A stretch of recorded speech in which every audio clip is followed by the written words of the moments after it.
ইসরায়েলের প্রধানমন্ত্রী বেনিয়ামিন নেতানিয়াহুকে যুদ্ধ বন্ধ করার আহ্বান জানিয়েছেন মার্কিন প্রেসিডেন্ট ডোনাল্ড ট্রাম্প।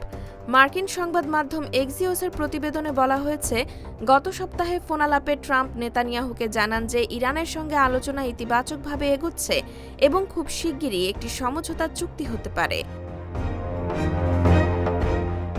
মার্কিন এক কর্মকর্তার মতে, ওই আলোচনায় নেতানিয়াহু বুঝতে পারেন যে তেহরানের সঙ্গে চুক্তির পথে ওয়াশিংটনকে থামানো সম্ভব নয়।